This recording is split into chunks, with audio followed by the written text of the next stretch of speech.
I'd like to tell you a little bit about Revolution Radio. Revolution Radio brings you a platform unlike anything on the internet today. A place where voices are heard, ideas are shared, and friendships are formed. So why not join the information revolution at freedomslips.com, where information never sleeps.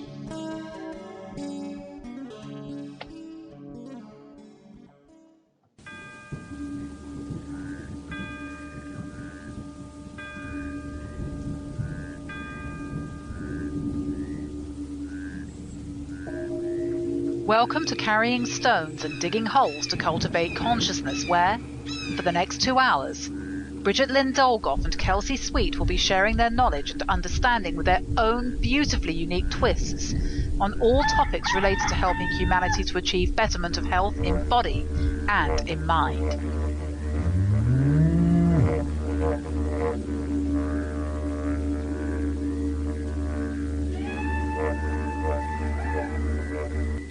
Settle yourselves down on this fine Saturday evening.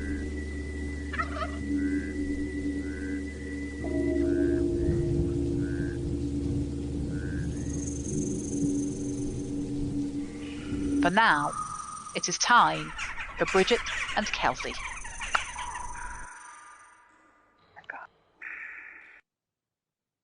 Hello? Hey. Marco? You were there. Hello. Are we carrying stones? Are we digging hills? There we go. Can you hear me? We're cultivating consciousness. Can you hear me? Can you hear me now? Oh, good. What a crazy. So I was over here at a client's house. Okay, so let's open real quick. But I'm driving and I'm trying to get us on the show on my tablet. And my tablet keeps like muting me. And it won't add you. And it's just like was a pain in the ass. I'm like, oh my God, hurry up, hurry up. But this is Carrying Stones and Digging Holes to Cultivate Consciousness. And I'm your host, Bridgette Dolgoff. Also, other host is Kelsey Sweet. You can find all kinds of information about me at coe-llc.com, kelseysweet.com. You can find out all kinds of stuff about her. We even have pages up there about the radio show. You can go there and look. And then also the details. Let me just make sure I'm still on. Everything that we do here at Revolution Radio, we do it for you. And all of us 100% volunteer our time like I am today late. I'm in the car and I'm on the show trying to drive back to my homeland. But yeah, so we produce content, and even when we have a busy life and a busy schedule, and all of us make money somewhere else. So all we ask is that you help us just keep the lights on and the servers and everything else that we need. So we are grateful for you to help us. I think that we have a total page on our website, Revolution Radio, freedomslips.com, and you can see what our monthly nut is. And as we make money, we take that nut down. So yeah, go there, look at it. Also, there's the donation page, like 4 different ways to donate. We take foreign currency. I think we have a drop box on there for that. We also have Patreon once a monther, and we have, ATM, debit card. I don't know if we have cryptocurrency yet. We may, I don't know. And then we also have the good old snail mail. So at the bottom of the donation page, you can see all the information on where to send that, and who to make it out to. And we appreciate you for helping us to keep our content rolling. All right. What's going on, Kelsey? Are you there? Nope. Wait, this one? Wait, yeah. Yeah. Okay. Yeah. Yep. Remember the aliens on Sesame Street? They'd be like, yep.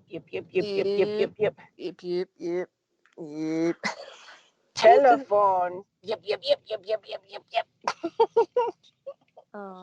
No, Axe and I are just chilling today. Tomorrow's Mother's Day. we get a little extended Mother's Day weekend together. So we're just hanging out and enjoying the outside. And we pressed some flowers today. That was fun. It's kind of I love, life. let me see here. I love flower pressing. I made out of bamboo cutting boards when I was in when I did my last big outdoor herbal medicine program. One of the things I had to complete was a pressed plant book. I know you were talking about that. Well, I don't have any like wood boards or anything. We just grabbed the thickest, biggest books we could find in the house and some old wax paper, and then just smushed them in between some pages of some books and stacked all the books on top of each other and took turns sitting on the pile of books for a while. That's cool though. It always comes out so cool. I mean, when it comes out and you can like look at it, and it's just, pressing flowers is such a cool thing to do, actually. And I'm not artistic, and the one thing that really I had a rash about in this program and finishing this program was my plant press book. But in the end, it was like one of my favorite things I did. I love making stuff. I've been into epoxy, so once these dry, I'd like to epoxy these onto some things. Got Yeah, I mean, so tell our listeners like what epoxying is, and then like what you're doing with it, just in case people don't know. Oh, for the resin epoxy, it's like the clear like pore liquid medium, right? That can turn into super solid things, right? So you can pour it into molds and whatever.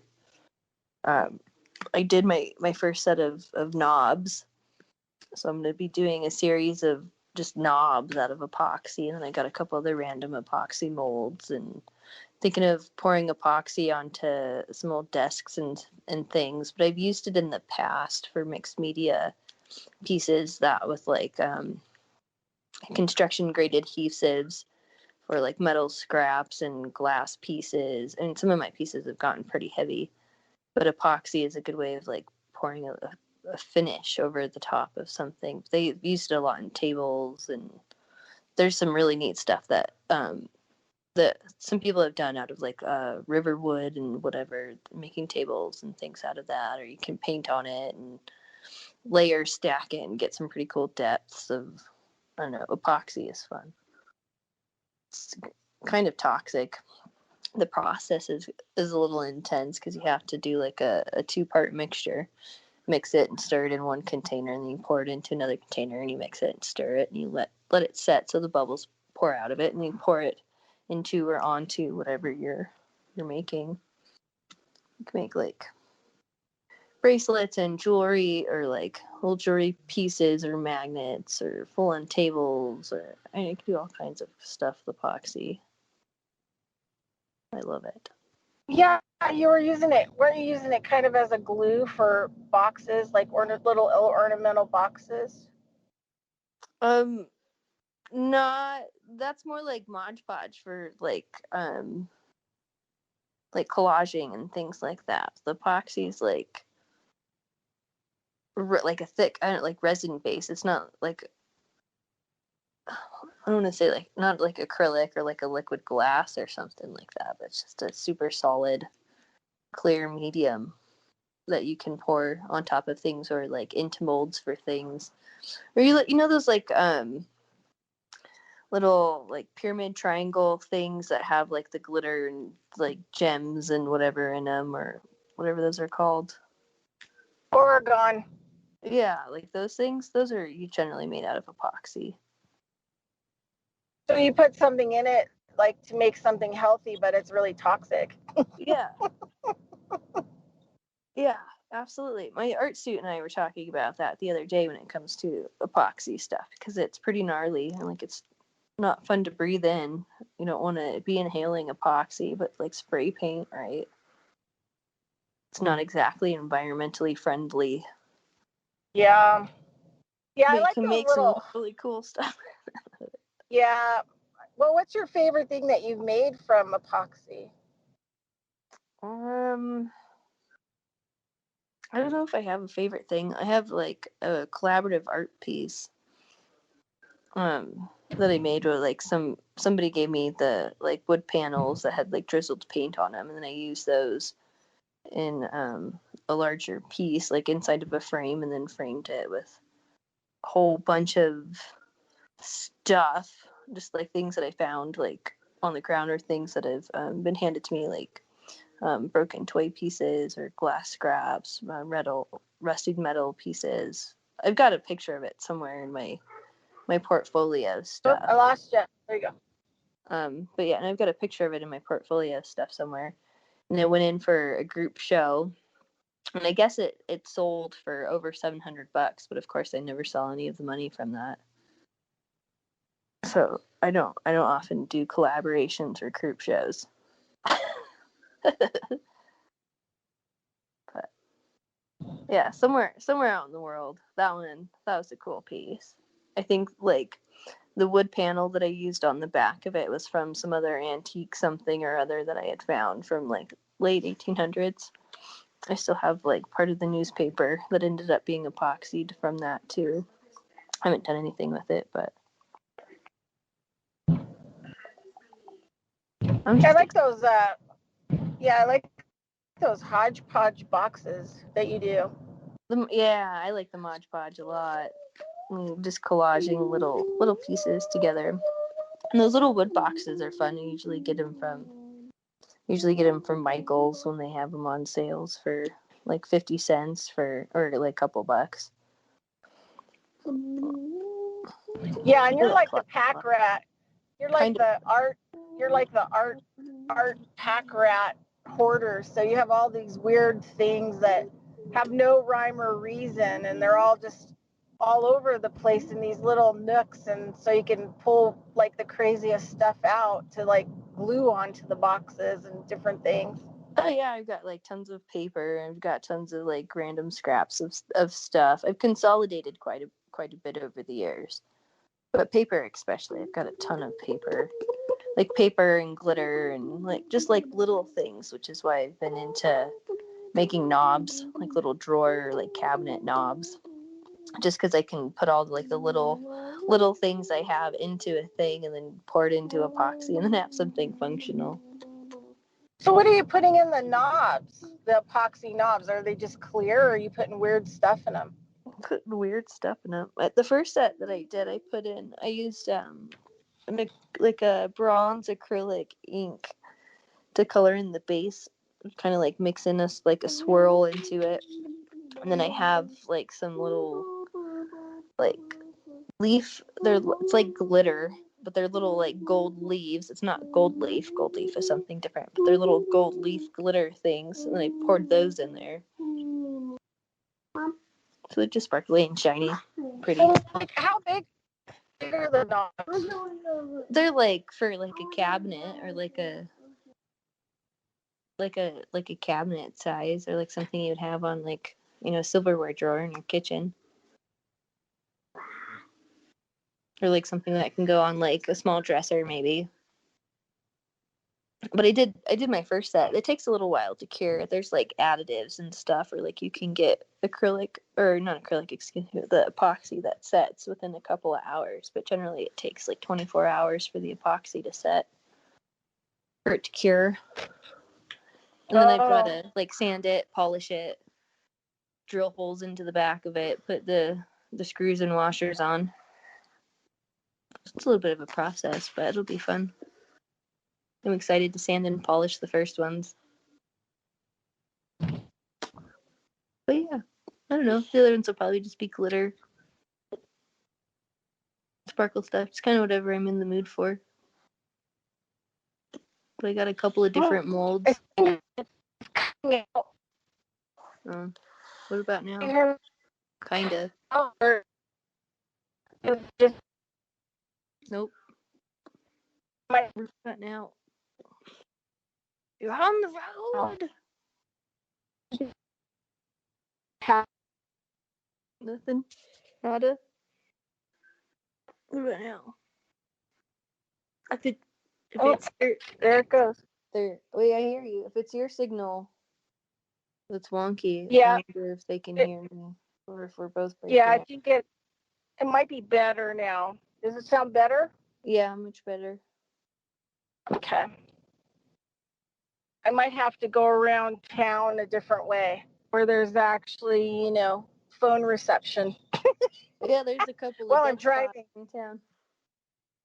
Yeah, so I apologize to people if some of it in the last part cut out. So anyway, we're going to be doing some watercolor soon. Mommy. Yeah, I get to teach you watercolor. I'm excited about that. Mommy. Yes. Yeah, we went to the river yesterday. Where's my hound game? She's out. Yeah, we're still here. Out. We're on baby mode. Kiddo mode. I want that. Play with that. Well, we can't play with the Chow Crown right now because I'm on radio, and the Chow Crown is a really loud, obnoxious toy. I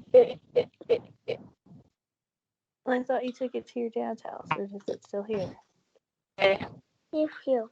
It's was like all these kid games that they're coming up with these days are just bizarre. And this Chow Crown, like it's like a crown that you put on your head. And there's these arms, or these like little arch things that stem off of it. And it's like little forks and whatever that you can attach to it, and you put like little bites of food onto the forks, and then the crown sings a song, and it's supposed to like spin the food around your head. So you gotta try to get the food off. The little, it's ridiculous and so hard. It's so stupid. The crown just like sits on the head, so funny, it just hurts. But yeah, no, watercolor will be fun. I'm looking forward to doing watercolor painting with you.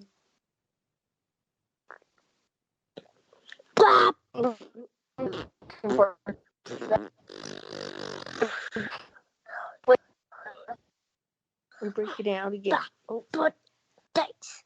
she's breaking. Bye. Just only begun. Say happy Mother's Day to all the people in the world tomorrow. Tomorrow's Mother's Day. Oh. I was hoping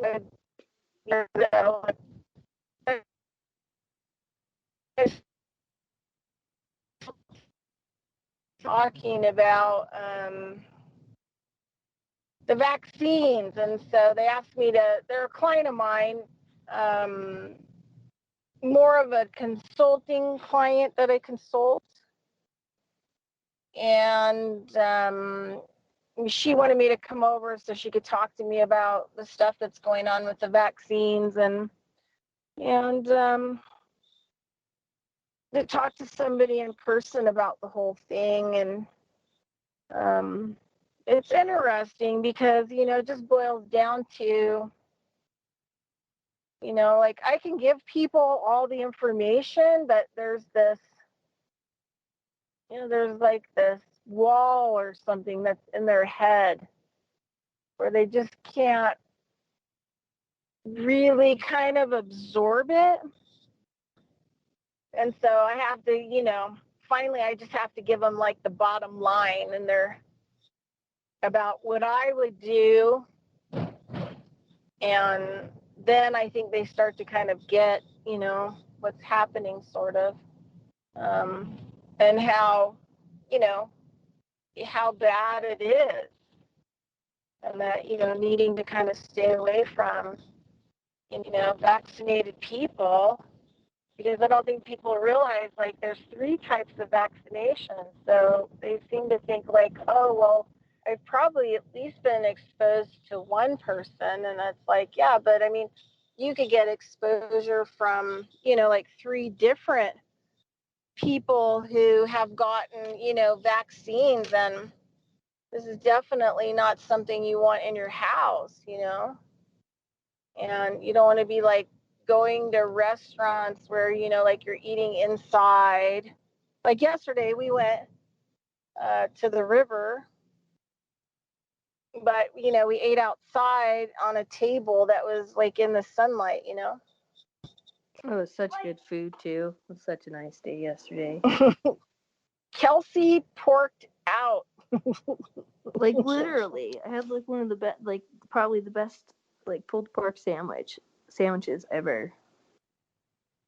And a big salad. Yeah, she just kept eating and eating and eating. Stuffed jalapenos. Well, if you see the size of me, I guess it's pretty surprising about how much I can pack away. Yeah, I would have thought she hadn't eaten in 2 weeks.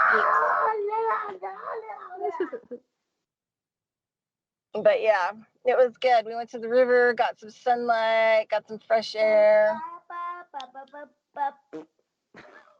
The puppies got to run around and swim. And we didn't have Axe. Axe was being picked up later. Huh. But it was a super great day. It was a super perfect day to go to the river and just kick it. And then go have a good lunch outside. So we're not exposed to a whole bunch of people that may have been vaccinated. But and I think people are kind of shocked at kind of like how I kind of live my life, you know, kind of, I guess, you know, a lot of people think it's more like a hermit. I mean, I kind of think of a hermit kind of as derogatory, where the hermit doesn't really have a life and is angry and kind of an isolationist and maybe like an anarchist kind of a thing, where I don't really view myself that way. I mean, I work a lot and I'm pretty happy. I'm self-contained. How about that? Instead of being a hermit, I'm self-contained.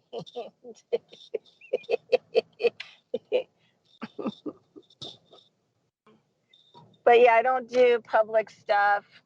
I try to stay away from everything because I think things are pretty crazy, and I don't think that people really view it as crazy. And I think, you know, things are going to start getting really crazy. There was some information that I'm in this sort of, I have to be careful about what I say because I can't really talk about it like in a full public way, but I can talk around it. But I'm in a group. It's kind of an economic type group. And the person that is kind of the head person and kind of runs it is, I'm just going to open the van here a little bit and just kind of kick it so it's quieter on the radio. And I think we're in a pretty good spot, so it'll be good. So anyway, I'm kind of like in the economic group. And, you know, we have a person who heads it off, and I do pay to be in this group. I pay like a monthly fee, and it's so worth it because the information and the person that I get to study with, you know, is so exceptional. And it's a person that was in the elite banker in the banking industry for, I don't know, 40 years. And went from being like a really bad cabal person to a really good person, you know, trying to help people to understand how you know, the elite operate, how the elite work, and just how to set up your economic structures, you know, and how to do banking and, you know, a lot of this other stuff, you know, vocabulary, words, you know, things like that make a difference when you're dealing with some of these people. And anyway, this week we had, you know, a couple morning calls, and this person was talking about how, well, this person's been talking about this for about a year and a half, that when the stock market gets to $34,000, that's the trigger that the elite have set in place. So they've just been waiting for it to hit 34,000, which it hit this week. And that's the trigger point for the collapse, the fiat banking system collapse. So this person was saying that, you know, Monday we'll start to see, and it's not gonna really weave and bob like it has been, or going up and down. That, you know, it may take a while, but it's coming down because they hit the numbers. And everything's about, symbology. It's about the numbers. And if you think about it, 34,000 is a 7.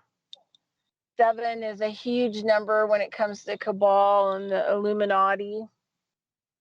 And yeah, so he said come Monday, we're going to see some pretty crazy stuff with the thing. But the other thing that this person was saying was that people are not going to let go of a worthless,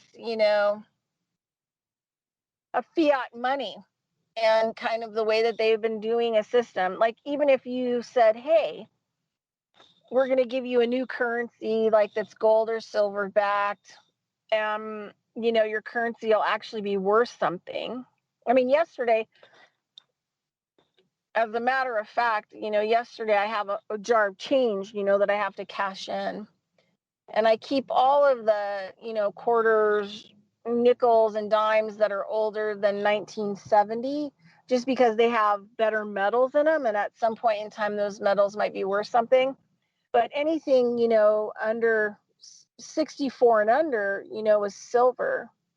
And so every month when I'm going to go cash in my change, I actually take a little micro, a thing where I can look at and see the dates on the coins. And it always shocks me that nobody actually looks at their coins. About a year ago, I had $5 in quarters that were all silver. I had 5 ounces of silver. So, that's, do the math, $25 times, 1 ounce of silver. So I had $125 worth of silver in my change jar. So this week, when I looked at my silver, I had a whole bunch of nickels. I had a whole bunch of nickels that were 64 and 1963. And I had about 15 nickels that were all silver, right? I mean, it's 5/10 of an ounce of silver, but still, it's not a nickel. It's it's worth far more than that. And if the fiat goes down, it's going to be, that nickel is probably going to be worth like $150, equivalency. But I'm always shocked that nobody looks at their change and how much. Sometimes, sometimes there's nothing in there that's silver, and then sometimes there's a lot, and sometimes there's just a few pieces. But I'm always shocked that, people just don't do economics at all. And economics is part of your money supply. So, up until, 1964, the end of 64, most of the silver looking coins, would have things like silver in them. And, your coin was the value of your money in your pocket. You didn't go to the bank to get that value. You either had the money. And so you think about one of the oldest things I've read on economics has to do with, it was either farming or a coin. So in the oldest, money, when we first had coins, the coins were always a metal of value. So it could be like a silver, gold, or whatever the coins were going to be made out of. But you would either have the viability of 10 sheep in the field, each sheep being worth a coin. So that way you either had the sheep that were, giving you the milk or giving you the babies or giving you meat for slaughter. Or if you turned them in and sold them to market, you would get 10 coins, which means you could go back and buy 10 new sheep, right? So there was never inflation. There was never inflation because the coin value was the fixed rate of the farming product, which was a sheep. So there was never inflation. I mean, inflation reminds me of inflammation as a medical term. Inflation in the body is the same as inflation in the money, right? It's just a play. It's a play on words. So, up until end of 1964 or whatever, 1965, when they started minting coins of different metals and taking the silver out, up until then, you had the money of the value. Think about this for a minute. Think about if you got paid in silver coin for the work that you did. And I forget how far it goes back. I remember I was reading an article about it, and I forget what the actual year was, that they actually paid people for a day of labor with 8 25-cent silver pieces, right? So like $2 in silver. Well, right now, that $2 in silver would be 2 ounces. So it would be equivalent of what today, I think it was like $27.50 per ounce. So we'll just say round it off to $25. So if you're still getting paid a day's work in silver, say you were getting $2 a day in silver for your pay, that would be equivalent to about $50 in today's market. Now, mind you, silver is repressed. So the best people that I've listened to, there was a guy who was out of Switzerland, right? And that's where all the big vaults and the big banks and the big money are. That's where the elite put all their stuff. They love Switzerland. And this guy had been running for like 40 years the 2 largest metal vaults in the world. He had a doctorate in economics, money.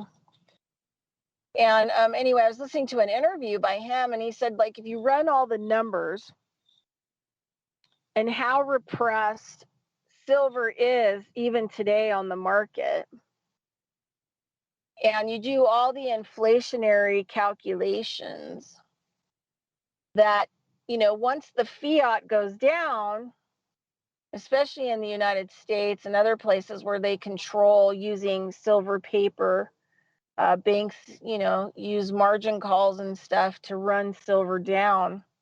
But he said where silver should actually be is $600 an ounce. And that was 2 years ago.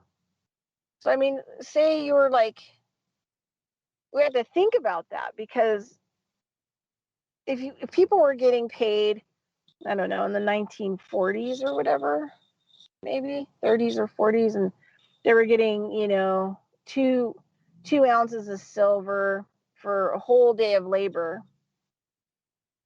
And then now fair market value would be 1 ounce should be $600 of silver. Even if you got paid, it just shows you like how much your labor is worth, that it's not worth, because they drive down the price of silver. $1,200 a day. Huh? $1,200 a day. Yeah, well, I mean, if you got 1 ounce, right? You got a quarter. You got half of the pay that they were getting in silver in the 1940s, right? You still would be making $600 a day.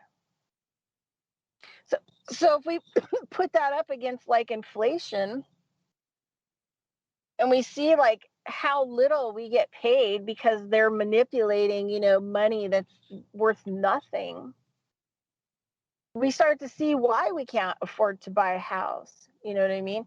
Why we can't afford to buy a car, why we can't, afford to feed our families, because we're getting, less pay than people got in the 1940s, because we're getting worthless money, paper money that has no, it's not attached or pegged or connected to anything of value.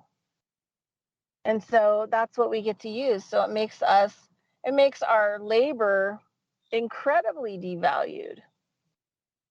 So much so, everything else goes up around us, the fair market value, and our wages are worse than they were in 1940. I'm here with you. I'm trying to switch this thing over. I might have to switch on to my computer after the next break. Yeah, no worries. I'm not worried. I'm having a funky day myself on the radio. No. Go ahead. Yeah, no, I think a lot about like my grandparents' generation and, how, one person can work a standard 9 to 5 and be able to feed a, like 4-6 person family. And now like 2 incomes and 1 kid, like that's just like practically not manageable and feasible. And there's just this huge gap between the generations and the understanding of how like things are supposed to work and how things are supposed to go. And like it's kind of hard, like being in the millennial generation, like with that understanding where everything is so expensive and unaffordable, but then being told that, no matter how hard you work, you're just lazy and like can't get your shit together, even though like you work your butt off, multiple jobs, multiple things, have multiple degrees, and then like still like, because the way that the system is set up can't make things work. But the older generations don't understand that, or especially like with my grandparents' generation, and then looking back, it's just this, I guess, huge cultural, I don't know, maybe not huge, but just like I don't know. And I can't even call it a difference really, but it's just like the product aftermath of being within that system for so long. Like, it just, yeah. The thing is like they didn't really have credit back then either. Like, you had to save up to buy a car. You had to save up to buy a house. But people did it. A lot more people did it than they can do it now. I mean, even to get a mortgage. I was talking to my client today. She's, I don't want to use the word elite, but let's just say that she grew up with a lot more money than most people. And she traveled around the world. And so I was just talking to her about what's going on in the Reno area, that, like we have the largest homeless population in Reno per capita in the United States. And she was shocked. And I said, like there's so many people like her that are doing other things that are not paying attention to what's going on, but yet they get mad when they lose money. And a lot of it has to do with when they're not paying attention, because they're not paying attention to like what's going on in the outside world. And if they actually knew what was going on in the outside world, they probably would be a lot more careful and play things down a lot more than they are, or that they have. But I mean, just the fact that, like you were saying, like, like I have over 30 years of education, like so much education. It's mind blowing. I probably have like 3 doctorates now, and, the equivalency of it. And I still can't really make a living. I can't make a go of it financially. I mean, I am working on some projects that have funding, large funding, and hopefully I'll be able to spend the rest of my life being 52 farming, because that's really all I really want to do, and making herbs and growing herbs and seeds and, all that stuff. But it's tough, it's a super, super tough thing. And that there is no, this is the thing, is like there's this lie, right? I mean, when immigrants came here, silver and gold were money. Money was asset backed, when immigrants came here. They also had trades. They knew how to make things like shoes and clothing and farming and all of these things. So they had something to produce. And so few people know how to produce anything in America. And it's another topic that in my economic, group that's discussed, is this whole thing about this American dream that we perpetuate all over the world. However, immigrants come here and they realize like how tough things are, and they sometimes wish they never came. I mean, nowadays they have a lot more, welfare and stuff like that for immigrants, right? More so than they do for the people who've actually worked here their whole life, which is a whole other, development. But the American dream isn't the American dream. Like I worked my ass off. I still work my ass off. Sometimes I work 80 or 90 hours a week.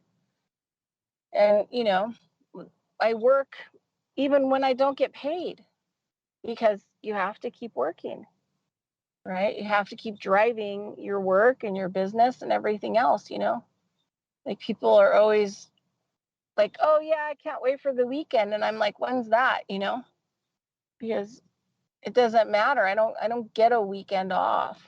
I don't get a vacation. No. Yeah, it's impromptu. Decide to take one, I guess, but at what expense?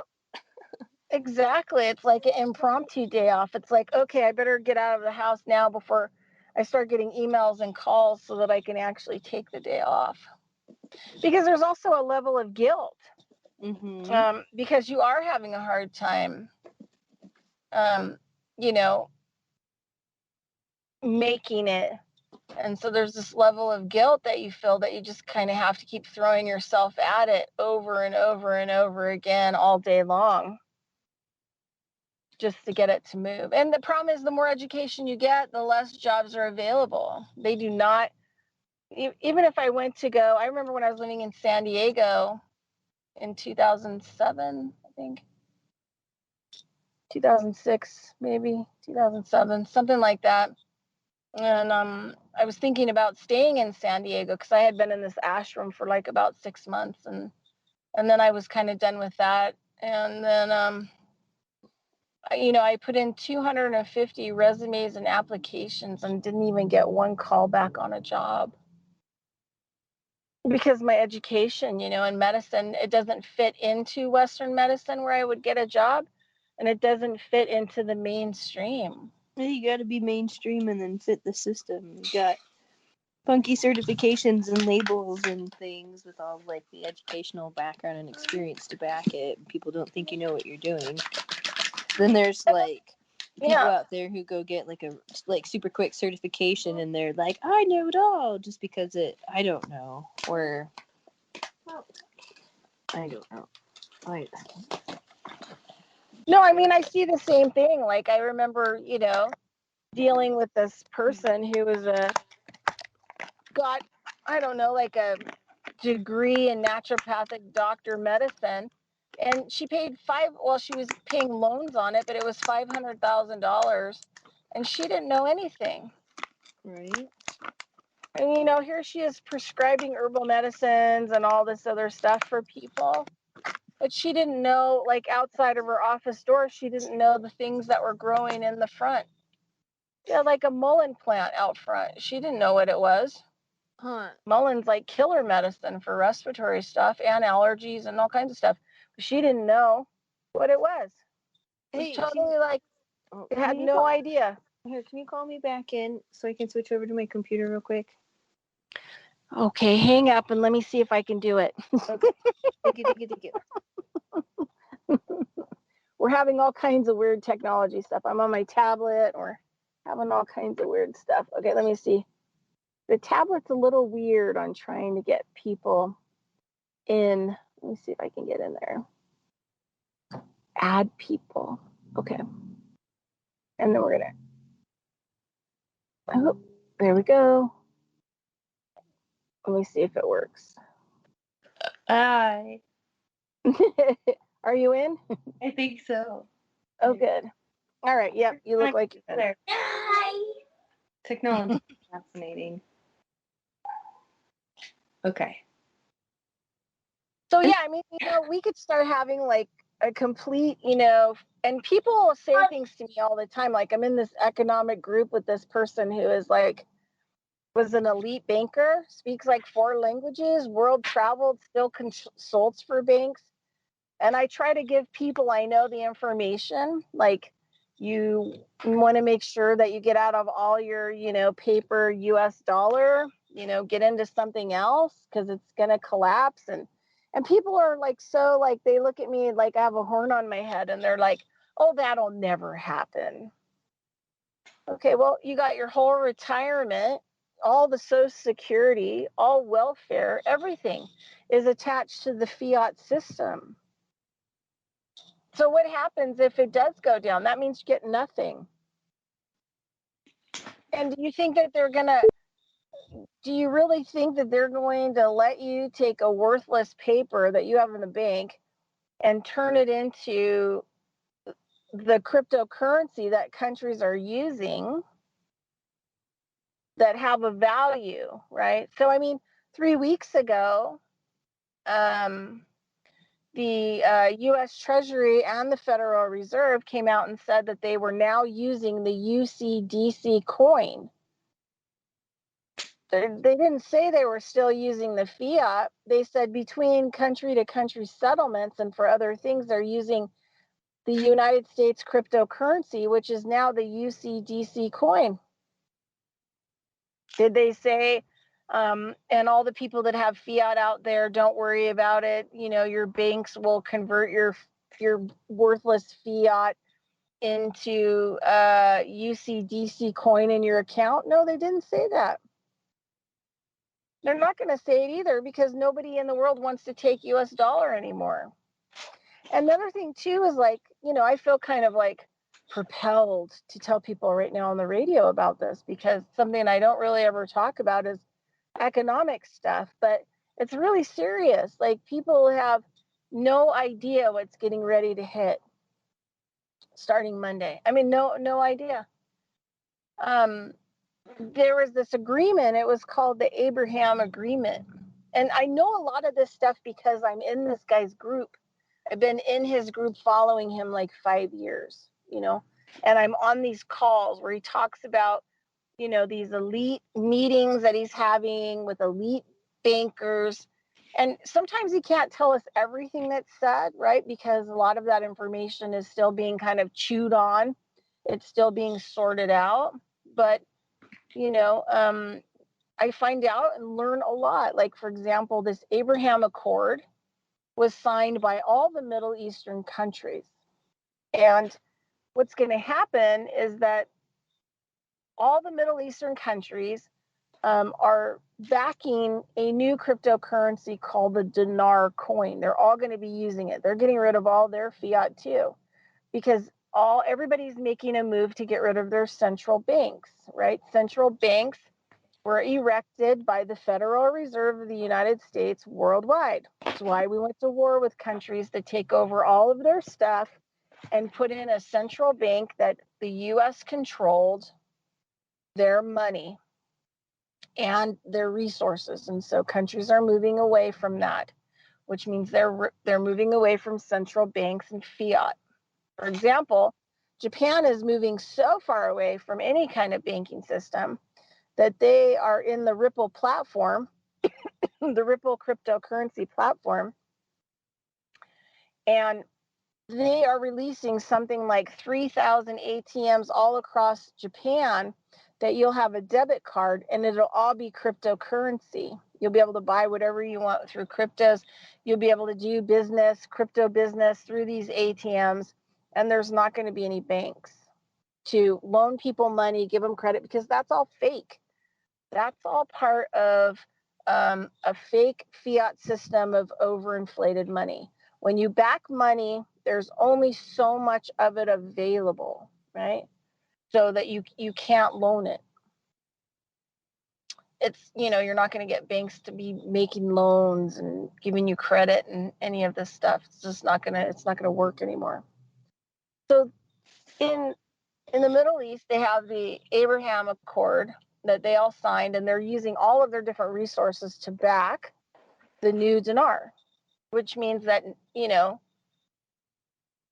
countries aren't going to be able to just say, oh, hey, here's my, here's 30,000 fake US dollars. I want this much oil and give it to me now. That's not going to happen, because what's going to happen is that the country that wants to buy the oil has to buy it at the fair market valued rate of the Middle East and their dinar coin, their coin. And, you know, whatever that looks like, backed. So you're not going to be able to use fiat to buy something that is backed by, that is backing a cryptocurrency, right? Backed money. So it gets complicated. So each country is going to have their own crypto.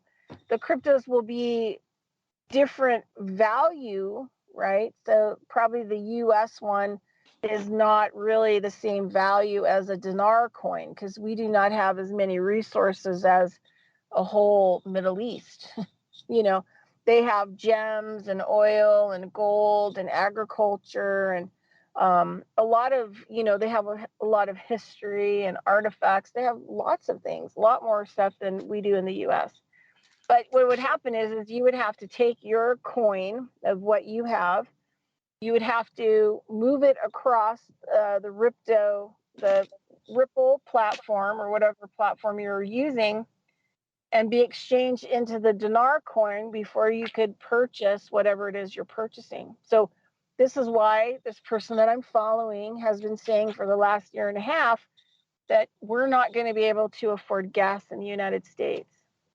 He was saying this a year and a half ago, that it's going to be so expensive to have gas that you're not going to be able to fill up your gas tank and go to work because we have stolen gas from other countries and we are running out of the reserves of the Iraqi oil that we stole. So we're starting to run out of the reserves. And since, you know, the B word got in office, he has closed down all new petroleum contracts and shut down all kinds of oil drilling sites, further causing more problems to the gas prices. And then today I was reading an article that talked about how Colonial Pipeline, the largest gas and diesel fuel pipeline on the East Coast, is now closed. They have closed down. They're claiming that it is because of a cyber attack or a potential cyber attack. So now all these people on the East Coast are not going to be getting oil and fuel. I heard in some places in Southern California right now it's $7 a gallon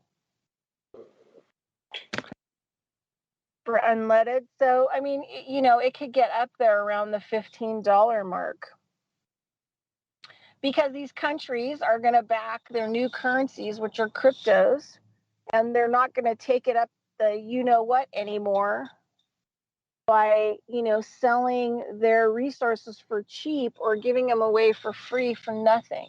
A steak. We're going to have to pay the fair market value for those resources. And about, I don't know, 2 years ago, I did the cantaloupe thing.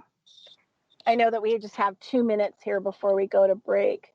And then we can talk about the cantaloupe thing. But so I did all the numbers on what, you know, fair market value commercial cantaloupe There's a radio.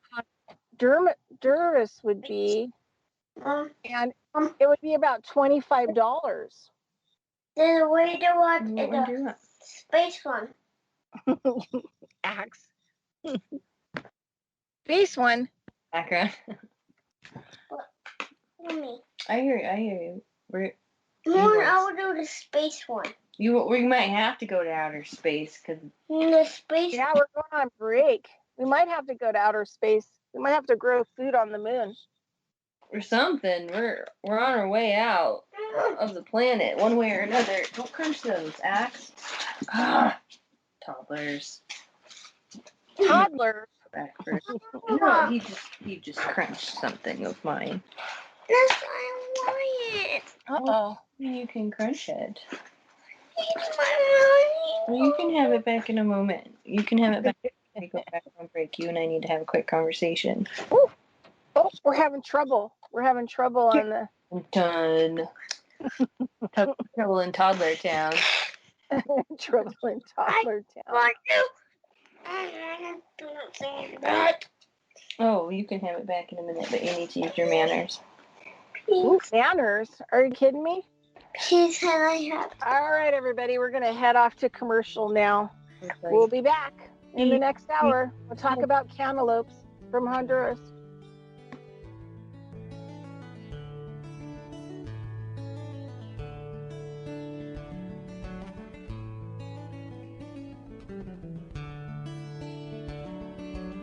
Back to the house yet because I was cutting out, so I'm in the Whole Foods parking lot. Yeah. I'm in the garden. I gotta go back inside. Oh yeah. You got some noisy ass birds out there going on. Chirp. Chirpy chirp. There we go. All right. So hey, second hour, carrying stones, digging holes. Ooh, to cultivate consciousness and your hosts. And yes, it's kind of a cluster F today on with technology. And your hosts, Bridgette Dolgoff and Kelsey Sweet. And you can find Kelsey Sweet, all of her information at kelseysweet.com. And then you can find everything about me and the show and whatever else at coe-llc.com. And also, we're in Revolution Radio. We're in Studio B. And we're at the 8 p.m. Eastern Standard Time slot. There you go. And you can hear all the noise in the parking lot here. All of a sudden, everything's getting really noisy. All kinds of craziness going on. Have all kinds of people walking by and looking at me and thinking, I wonder what that weirdo is doing. Yeah, I'm talking. Cultivating consciousness. That's what they're thinking. That lady. Yeah. She's Look at cultivating consciousness. They're on board. Yeah. All right. So anyway, so we need help cultivating consciousness here at Revolution Radio. And it's in the form of that fiat money that we were talking about earlier. And so if you go to the website, revolutionradiofreedomslips.com, and you can see we're posting what our monthly nut is. And I think it goes down as we make that nut. And some months we don't make the nut. The debt rolls on to the next month. So everybody, we have 90 hosts now, and our management and all of us work our bunzolies off for you. Make sure that, I make my show even if I'm not home and I'm out trying to make money. And I get caught. And so I'm doing the show from my tablet just to make sure that you have something to listen to. So go there, do the do, and donate. Click on the donation button, and there's so many different ways to donate. And we also have our shop, so you can buy mugs and T-shirt and whatever else that you want to buy to also help support us. So how did that toddler talk go? Well, as toddler talks go, we'll see if it sticks. Working on the personal boundaries and the... Mom. That's mine. Yes, dear? Mom went away and did overdue. Oh. He's playing some games. I went away and did overdue. Well, how are you going to do it? I'm stuck here. I don't know how. Well, try again.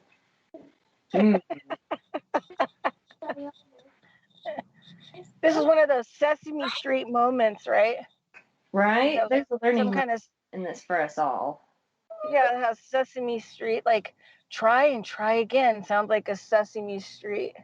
We got to start back from the basics, Sometimes we get all wrapped up in the heavy, complex learning stuff that we forget the basics. No, I'm constantly going back to my favorite thing, which is which of these things is not like the other? Which one of these things doesn't belong? Which one of these things doesn't go with the others? I still use that today because I'm so astonished at how many people out there never really kind of grasped that in their adult life. Puzzles are fun. We like to do a lot of puzzles together. Puzzles, rhyming, opposites. Opposites are fun. What other things do you like to learn? I don't know. Like puzzles and Mario. Puzzles are good. Puzzles will help keep your brain sharp throughout the rest of your life.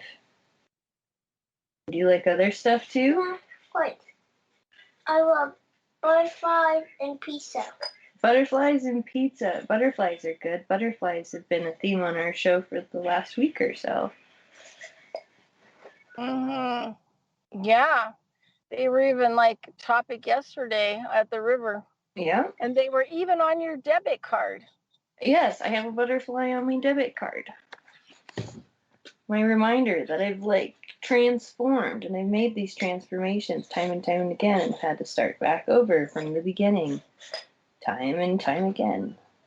I hate that caterpillar phase. Maybe one time it'll stick. Well, I know the stage is tricky.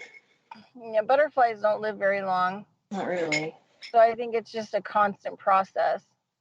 An egg to a caterpillar. There's a lot of hatching going on. You got to hatch from your egg. And then you've got to hatch from your cocoon. A lot of hatching going on with butterfly medicine work. I really like that thing though, people out there, have never really dove into butterflies, and in this I'm almost done with it, the anthroposophy, applied anthroposophy. So we're at the final stages, but each section of it, so every week since September 9th to May 13th, it was a really long course, a lot of huge emotional work. It was epic, actually. I need rest. I need rest from it. But it's all each section had to do with parts of the butterfly, like the egg.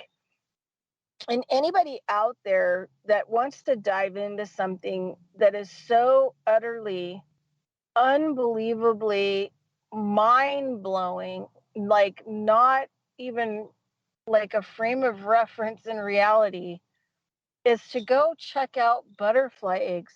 You cannot believe what butterfly eggs look like.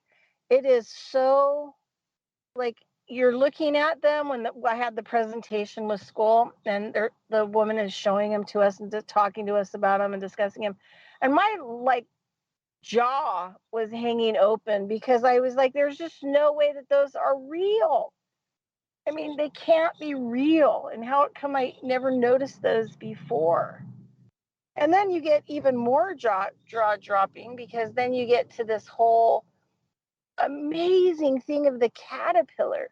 Regardless if it's a silkworm caterpillar, mothy butterfly thing, or there a lot of these caterpillars are really ornate as well.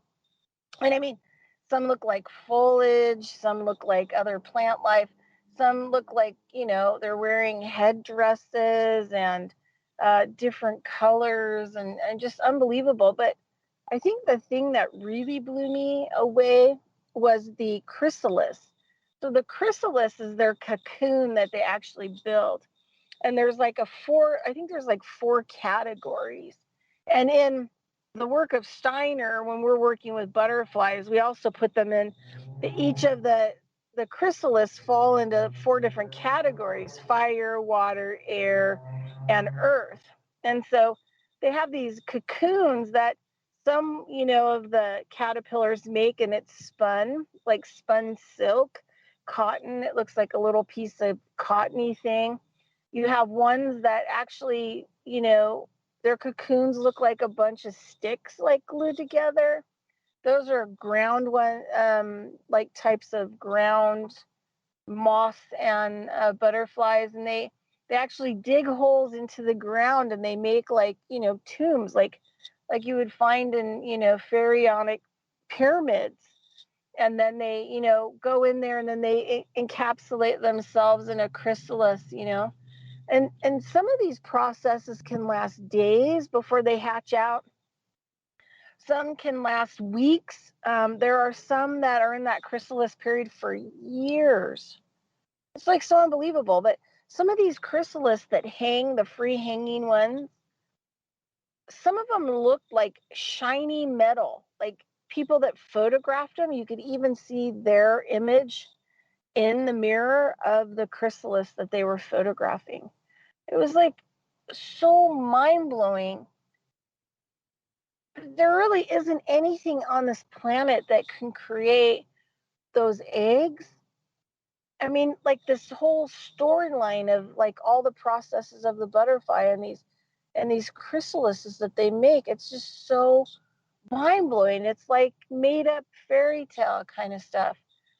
And then this last piece, so we're working, like our last class on Thursday is going to be the final one, and we're doing the butterfly actually hatching. So we have the lady giving the presentation, because we do this as we develop through all these different cycles of processes, emotionally and physically and mentally and study wise. And so we're at the last one. But the last class, they were talking about, you know, like when the monarch butterfly finally hatches from its chrysalis, the chrysalis turns clear so that you can see the actual butterfly in there. So I've been using this as a metaphor, you know, of this, you know, massive healing process of, you know, coming out and letting people know, you know, that I was human trafficked from 17 to 18. And when I was,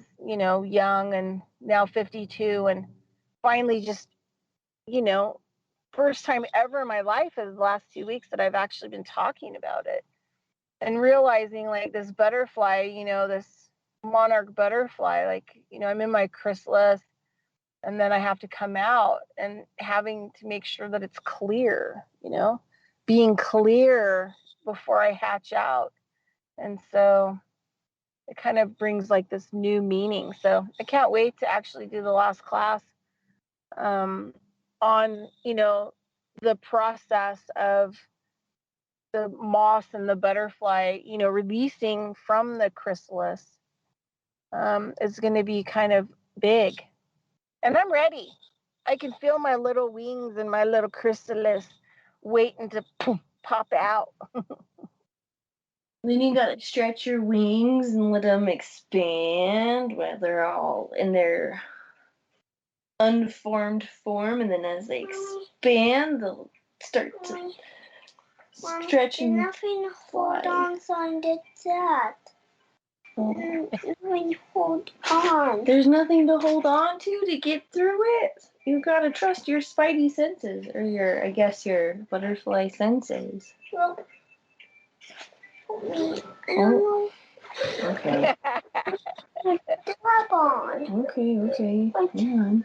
To tap on it. Okay, we gotta grab onto the things.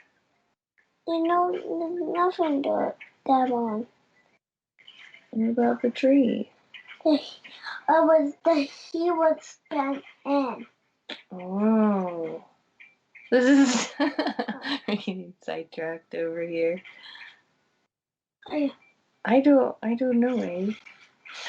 Does he go under? No. No, he doesn't. He doesn't swim. He just floats. He as in what? What is the name of this thing called? Is this the red ball game, or is it something else? It holds horizontal. Oh, the Zen ball thing? Horizontal. Oh, the Tarzan ball. It's a little fuzzy, like, violet creature. He's got to hit his target. But you gotta, like, find your way through the obstacle in order to hit your target. And sometimes it seems super, super easy, but how to get over Mommy? these little challenges, I guess, can be really tricky. But I think it's interesting too, like when it comes to like sharing your story, or like, okay, well, thank you. Of how, I guess like just the identity part of it shifts, or when people talk about things out loud that they haven't gone through, just the catharsis and the release, and there it just seems like a lot of people hold on to a lot of these really heavy things for most of their lives, if not their whole lives.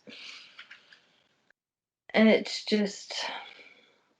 neat to see, I guess, the release or the breakthrough and being able to step through that, because it can be empowering. It can be a little, well, we were talking about it a little bit, like it can be a little bit vulnerable just because of like people's reactions and things, especially when people have a perceived idea in their head of like who you are and what you are, and then you share this experience or something that you've gone through that's traumatic, and there's just people that they just go into shock, or they just have this moment where they just dissociate or kind of break away from the things, I guess. But maybe they're in their caterpillar, their own caterpillar mind. I don't know.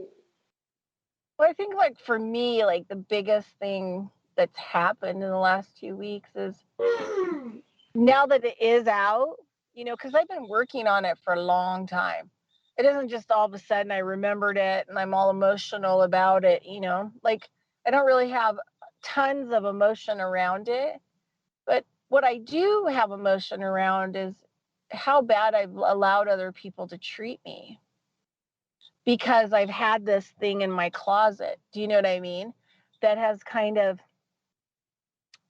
dictated in my own process, whether I've thought about it or not, that I'm less than like valuable. I'm less important than other people, that I'm like tainted almost. You know what I mean? Like I'm used. And now that I'm actually talking about it, it's kind of weird because it's like opened up, like, why would I ever allow people to treat me the way that I have allowed people to treat me? And it's because of this. Like, well, this, you know, number one, your past does not define you. Then number two is how crappy is it that you've had people in your life who have treated you like crap, and not, no matter what you did, ever, you know, were positive, ever gave you really any good feedback, like never elevated you in any way, because it was just easier to, you know, step on your back and take what you had. And, you know, I get that I've allowed that because I like had to prove myself like over and over again, like probably more than most people do. But it's kind of like now it's kind of like shame on you for you, you know, now that I'm confronting some of these people in my life who's like used me. I mean, people I've known in my life for a long, long time. And, you know, shame on me for allowing it. But now that I'm confronting them, I'm like, shame on you. Because I would have never treated you like this, you know, like never. And so now I'm like going through this phase where like I'm blocking people on Facebook, I'm having confrontations with people, and I'm not friends with them anymore because this is just, you know, it's just not working for me anymore. So I think like, you know, letting it out on some level is kind of, you know, taking the last chains off and being able to, but I mean, what do you do with stuff like that? I mean, you think about, I mean, if it hadn't been for all this human trafficking stuff that's been coming out the last 4 years about what they're doing with the adrenochrome and all this other stuff, and listening, like people go, how can you watch that stuff? And it's like, you know, what before I couldn't say because it happened to me. You know, now I can say because it happened to me. And I need to understand it, because before it all started coming out, I guess maybe I just couldn't believe that people were this bad. That people were this bad even, 30 years ago, that these are the kinds of things that they did. Like, I guess I just couldn't have wrapped my head around how evil and dark that some things are. But this whole thing that's unfolding with the human trafficking, and also learning a lot of particular work with unraveling, people in their pelvis who have been sexually violated or abused, or children, because, all that soft tissue gets damaged. And if it's not fixed, you're not going to have very good health. Like your colon's not going to work properly. You're not going to be able to walk properly because your pelvis is so far off. Like just bad, monthly periods, just all kinds of different things. I mean, unbelievable things, right? So I think, this human trafficking stuff, I don't think I would have actually put it all together until now, because I couldn't have conceptualized like what happened to me. You know what I mean? So I think that I also didn't talk about it and shoved it down, because I also thought, no, maybe that didn't happen. And you have to be careful, because you can't just come out and accuse people of things. You know what I mean? So it took me a while to actually, piece what happened together, just because I was drugged, and I was drugged by the person who was selling me. And I was drinking and doing drugs at that time. So I didn't really have a frame of reference for it all, And I, considered it my fault, I guess, for a long time. Like, then, you shouldn't be drunk and do drugs, and maybe you wouldn't wake up naked in people's houses that you don't even know. I think there's like, especially in some of the work that I've done and some of the community conversations that have come up, especially when it comes to the healing process, like words are really important, right? Like accountability, or being able to take accountability within situations as being different from like responsibility or fault. And I think it's just very, it's a delicate neuro-linguistic line to have to walk, I think, in a lot of these resolutions and these aha moments. And there's a big part of like the dissociation when something uber traumatic happens, where our bodies and our minds go into this phase of like disbelief, right? Of this like, no, I don't want it, that like, because there are, I think, just some horrible, awful, dark things in the world that exist that just seem like they're out of movies, or that just seem like they're super bizarre, because they don't necessarily, although like it happens on a day-to-day basis, like around the globe to the collective, it doesn't necessarily happen to every person on a day-to-day basis. And when somebody comes into something so deep and dark like that, I mean, it can be very very shocking.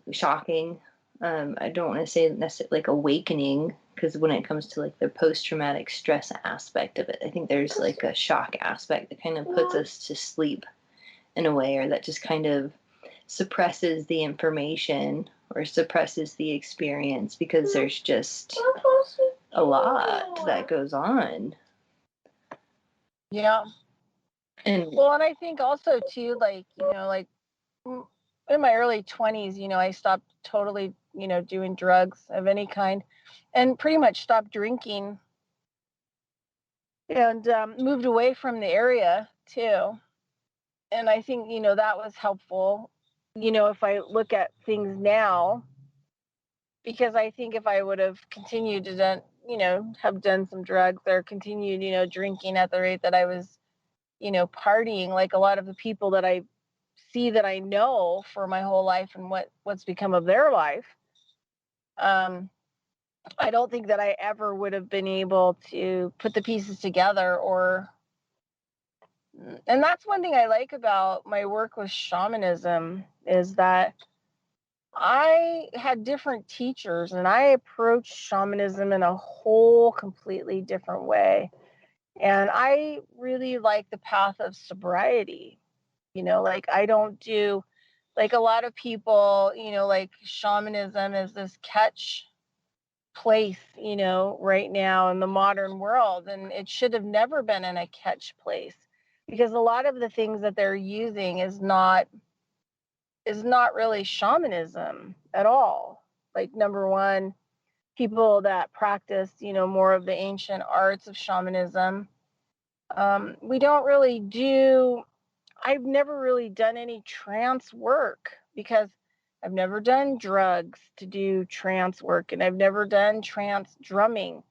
I mean, that kind of stuff goes like into more of the voodoo areas, right? Where you drink a lot of alcohol and sometimes you take drugs so you are easily possessed. And you use a lot of the trance drumming beats in order to enable that possession. In shamanism, we don't do possession. We don't do possession of any kind or any form. And we sure as hell don't do possession of drugs, like having a lot of alcohol or different kinds of drugs in our system, because we like focus in on the clarity. And even back when I was working, when I was 23 and I did an apprentice with a Lakota Sioux medicine woman, I mean, even back then when I was 23, her whole deal was sobriety. I was sober the whole time that I did my apprenticeship with her, because she didn't want, like her teachings were you stay away from crutch, things that even cause crutches. Like you stay away from divining instruments, stay away from pendulums, stay away from tarot cards, stay away from all of that stuff, because you have to build the ability to be able to go into the other world clean and sober without crutches and obtain whatever information that you need to and make any adjustments there, and then be able to come back, be able to follow your footsteps backwards through back into the here and now. And you need to do it without drugs, you need to do it without alcohol, you need to do it like in a completely sober way. So shamanism that I've practiced is all about sobriety, and it's all about, reaching places, like in a shamanic way, in a totally sober way, because my teachers can't go with me, like, so if I'm going to take some dreaming medicines without them being there and I go places, I don't have their protection if I'm doing a lot of this work on my own, which means that I have to be fully alert going in and out so that I don't bring anything with me back, and that I make sure that everything is clean and tidy and organized. And sometimes when you take, you do a lot of this trance stuff and you're crossing over, and this is the one thing that's different. I tell people the native path, right? The medicine path, the shaman's path, the true path is different from any other spirituality or religion out there, because it doesn't really allow you to dabble.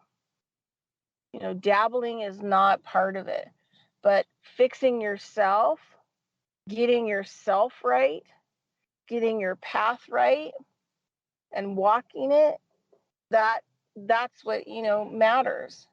Not trying to figure out. I had a friend of mine, so funny. He's messaged me on Facebook and he said that he wanted to go to these ayahuasca ceremonies in San Diego. And I said, well, why do you want to do that? And he said, well, I want to remember my past lives.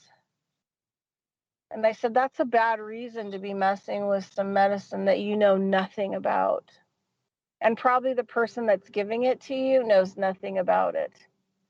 Because I would never go and do that kind of medicine with anyone that number one, didn't grow it, didn't make it, who wasn't trained generationally to use that medicine, because you could have so many problems. You start opening up dimensional doorways and going in and out of them. There's the potential for everything to go wrong.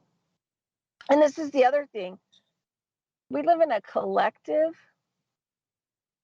And so even if you go through hypnosis and you think that you've remembered your past life, it's not your past life. You've just poked into the stream of information at some point in time, the collective of information. It doesn't even mean that it's you.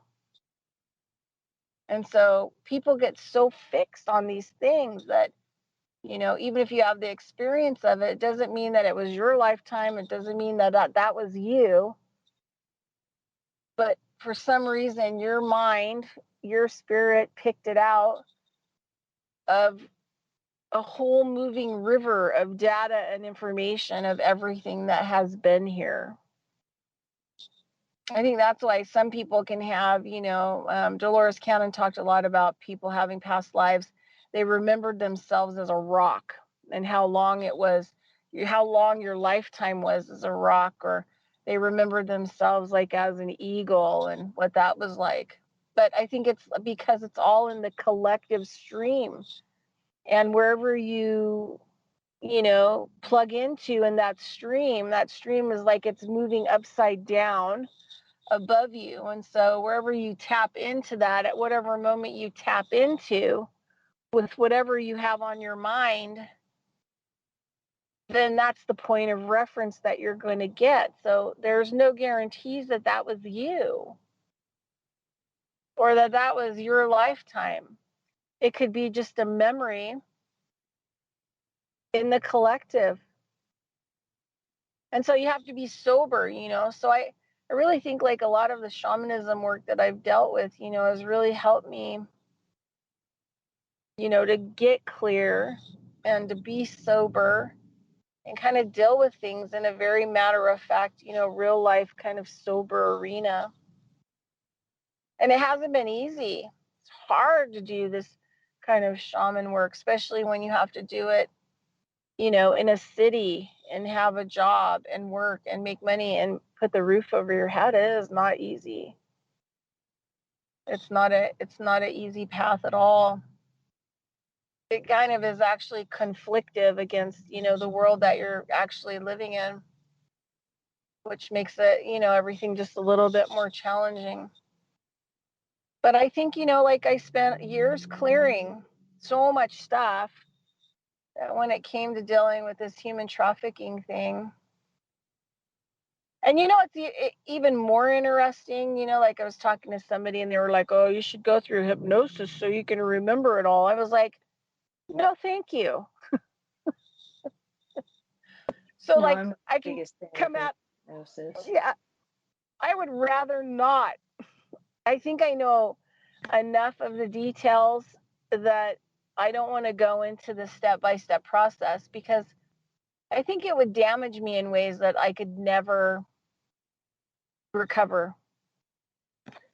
And I think with the hypnosis, it's different in that, like you're saying, within some of the shamanism work, when you go into the altered states, where you go into the other realms, like your teacher can't come with you, but in the space of hypnosis, the person hypnotizing you is the one guiding you through that subconscious space. And if they're not in a like full-on good alignment space or in a like a highly evolved space and they're like meddling around into your whatever, like then you just have somebody else shaping your awareness and shaping your consciousness based on their own perceptions and interpretations. And if they don't have your best interests at heart, they can do, like you're saying, they can do a lot of damage. Yeah, I went to this lady like when I was like, I think my late teens, early 20s. She was actually world famous hypnotherapist for past lives. And she ended up dying of brain cancer. How old was I? I think I was like around 28, and she was here in Reno. I mean, back in the day, we had some incredible people that I was lucky enough to meet and know. But Elaine Stevens wrote several books on past life stuff. And I went to go see her, and I can't remember when she died of brain cancer.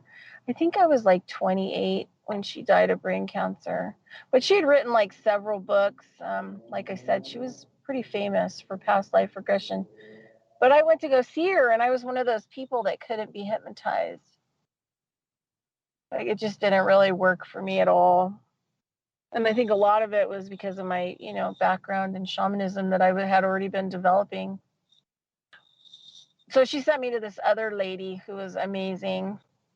This other lady that was here in Reno, I forget what her name was, but she did this handwriting analysis stuff, and she worked with fixing the problems in your handwriting, which were keys to the problems in your life and your mind. And so you basically worked on your signature a lot and your handwriting. And you really spent a lot of time focusing and making sure it was all put together right, that you didn't have lots of gaps and disassociation, from pieces of it, which were really interesting. That was really helpful. We also had, I was thinking about her the other day. What was her name? I had her name, and then I forgot. Maxine Cardinal. And she lived here in Reno, and she was a powerhouse bombshell. She was one of the first people that started doing big workshops and audio, tapes on how to help yourself and fix yourself. And I think when I started, she was old. She was like in her 80s when I started going over and seeing her. But she was like so amazing to me. Like, she was like otherworldly, because she could just manifest money out of nowhere. She needed money, and she'd be like, "Oh, I bet you I left some money in my pants in the dirty laundry." And she'd start digging through the pockets, and then money would just come out of the pockets. All the pockets would like have money. She was like a definitely different, almost like non-human, living a human life but non-human. But back in the day, we had these like really amazing people here in Reno that were these, originators and leaders of spiritual enlightenment, And then what it's turned into be, from all the people that are here, it's just turned into be like a black magic witchcraft soup of yuck. I wonder if you can still buy stuff from Maxine Cardinal. I bet you if you looked at like used books, you could find Elaine Stevens, her past life books. I'm not on my computer, so I can't do that. And I wonder if there's like still anything out there about Maxine Cardinal.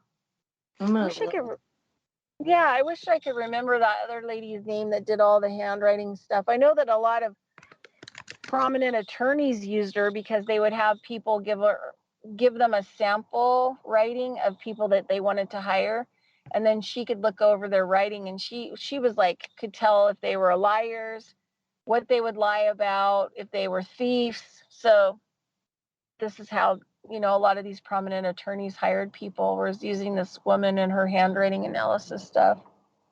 But she was pretty mind-blowing. Do you see anything on there for Elaine Stevens? I looked up Maxine first. Looks like she's got a Facebook page. Oh my God, she's got to be like 100 now. No way. No way. My computer's a little bit slow, but yeah, she's got a Facebook page. Does it say Reno? Like she's in Reno? I'm trying to get the page to go back. I might have to message her and see if she's still alive. No, she'd be like 100 now. She'd be like 100 years old. Well, she looks old. I mean, it's a nice photo. It looks like an older photo, but no, it's an honorary page, so she must have. Yeah, no, but she was amazing. But that's how amazing she was, because it's an honorary page, right? Yeah. Because she was like a super, like, teaching enlightenment and spirituality, but she was rocking. She could do things that were mind blowing. I remember I went to see her because I still have money problems. But I remember she did this tea leaf, you drink the tea. She did this tea leaf reading, and she looked at it and she goes, "Well, there's your problem. Your money goes backwards." She goes, "Your eagle is flying backwards." It was like, "What the hell are you talking about?" I look in the cup, and sure enough, there's an eagle, and it's flying the wrong direction in the tea leaves. I was like, "Oh my God, that is like so incredible." My eagle is still flying backwards, by the way. We never got it resolved. See, there are a lot of Lane Stevens in the world. Yeah, past life regression books. Let's see if there's anything in there. Elaine Stevens, past life regression books. Past life regression. I think she wrote like something like 3 or 4 books. Past life regression. Let's see. Elaine Finkelstein Stevenson. Elaine Stevenson. Yeah, maybe Elaine Stevenson, something like that. The book would have been written like, I don't know, 80s, early 90s. But anyway, back in the day, she was the only one writing on past life regression. Huh. And her clinic was here in Reno too. And you know what else? Did you find something? There's an Ian Stevenson who looks at children who claim to remember previous lives. No, it was Elaine. I'm pretty sure her first name was Elaine. But we used to have, so back in the day, long time ago, when I was 16, so I'm 52 now, when the Old Town Mall used to be the Old Town Mall, now it's something else. And back then it was this small mall, and it had like really weird stores in it. I mean, the only reason I go over to it now is because it has the only Birkenstock store in the whole area. But in there on the top floor, there was this shop. There was only one little metaphysical bookstore. I think it was called the Book Tree. And that was on Hillcrest. It was behind the Psychic Institute is now. And it was back there, and it was secretive. They'd have like the little tarot readers and stuff in the back.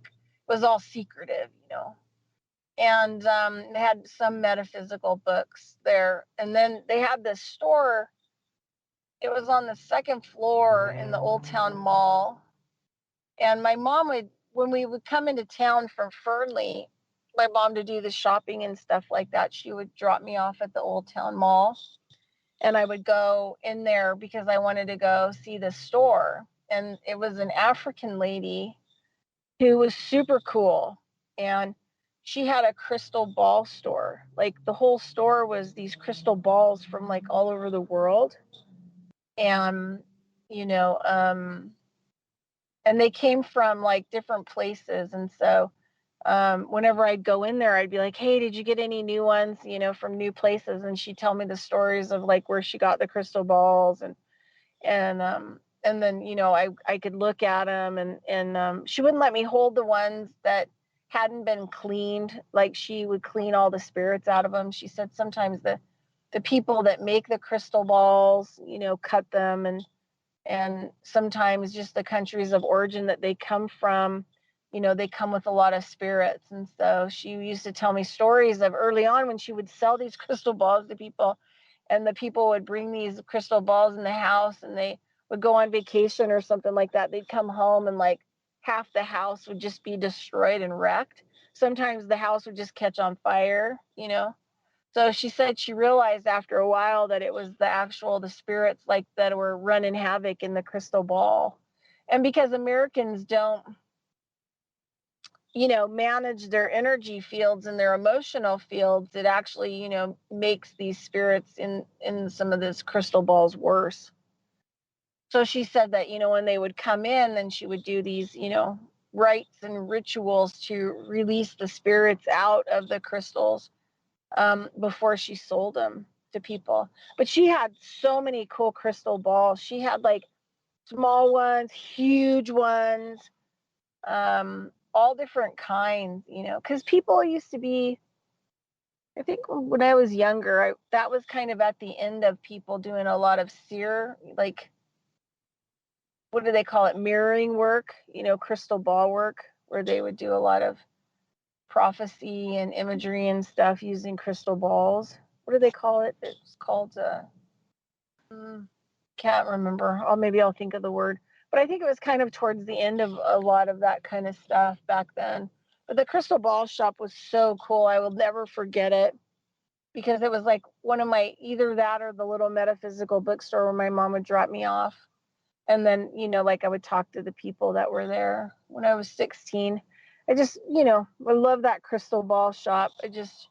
And I love the lady who ran it. And she just really didn't mind if I came and sat for a couple hours and talked to her, about stuff. She was super cool. Really cool. And some of these crystals, they had like universes in them, they were just like, you could just take a magnifying glass. Sometimes that you could just see it visually with your eyes, and it's just incredible. But we just don't have that kind of stuff anymore. We just don't have a lot of these really amazing practitioners anymore. And I think we're kind of like, a lot of people are just metaphysically and spiritually stuck on the dark edge of it. It seems that way. Things just feel very just static, noisy. There's a lot of interference. Just lack of clarity, right? Like, I think a lot of people who haven't quite come out of their own chrysalises haven't quite emerged through that and haven't gained the clarity before they can break through. And it's hard to get guidance out of somebody if they have. I think it, like what you were saying, they get one little certification, they think they're an expert in everything. Right. Or just like the new wave of energy certifications and energy working, and there's just, it seems like a lot of it gets diluted, or the words get twisted and mean slightly different things, or like when it comes to energy work, they understand surface level stuff but not all of it, and then you get,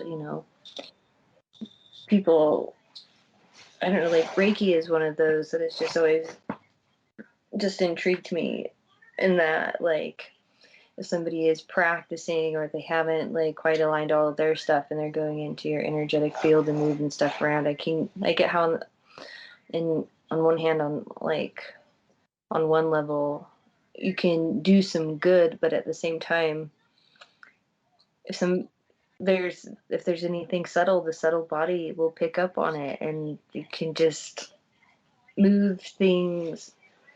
I don't know, like, I don't think. Well, I think like, right, but I think stuff around. Yeah, like, I think that it's around yourself. Yeah, I mean, the Reiki that people practice is not really Reiki. I mean, traditionally, if you were going to practice Reiki, once you hit the third part of it, you would actually move away to another country for 10 years and study. That's all you would do, right? So a lot of these people that are like Reiki masters are not really Reiki masters, because they haven't actually done the actual work, because they don't have an instructor or teacher who has found them to accept them into that apprenticeship, right? Right. And then it becomes dangerous, because you only have a certain amount of data and information that you're dealing with. And that can be kind of, I look at it kind of dangerously. I want more coffee. I think the last time that I let people work on me energetically was when I was 23, when I worked with the Kodasu medicine woman. She was probably pretty much it. because I don't let people dabble in my energy field just because I know that a lot of the stuff that they're learning isn't very good. Yeah, I don't like people. And I've had to fix a lot of people. I've had to like fix a lot of people that had people work on them and totally not only F them up pretty bad, but also their life. Well, you fixed me after a hypnotherapy session gone wrong and some other stuff, like. Oh yeah? With a couple I didn't know that. You had a hypnotherapy session go wrong. Yeah. Like it just didn't, I don't know. She just, it's like, oh, you just seem angry, and then walked me down this like deep burning like path of hell where like things were just like dark, dark, dark, and I just walked out of that space just getting like more angry and mad about things, and I just didn't feel like myself. I didn't feel like myself at all. I just felt like gross. And just like I knew it like as soon as I went into it. When she started talking about this path and the thing, I was like, nope, nope, nope, nope, get me out of here. I didn't want to be there. I didn't want to. And I just knew it was just not, like, her intentions just weren't in, like, of my highest good. I don't know, like, and it just put me into a space that I just, nope, didn't like. And I think the first reboot I did with you was maybe a month or two after that, something like that. Well, thank God. Yeah. No, I didn't. I didn't like it at all. I didn't. Maybe that's why a lot of that stuff that was going on during that time frame was perpetuating and you couldn't get out of it. Could have been had a lot to do with all that stuff. Kind of. This was kind of like at the tail end of it, and then just, I don't know, was kind of like the icing on the cake as far as like a lot of like group mentality, or like just, I don't know, it's like other things going on.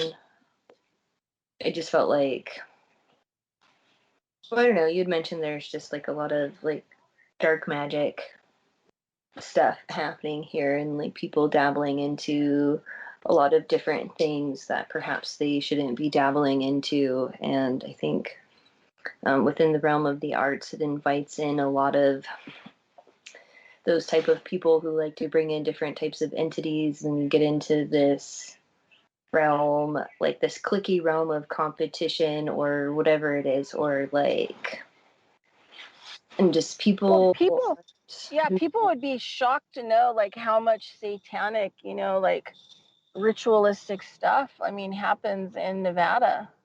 Yeah. I mean, there is a huge amount of it that happens, and all over, like just all over the whole area, out in nature.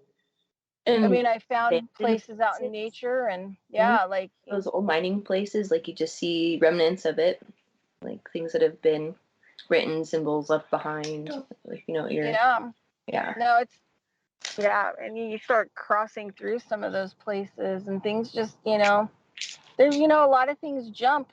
They like to, jump for, like I remember, like one reason, and then, we're almost out of here, but when I had to take a trip across the United States. I was in my van in 2014, and we're going through this area, and I think we're at the end. Okay, that's a story for next time. All right, everybody. Always goes by fast. Have a great week. We'll talk to you soon. Thanks so much. Bye.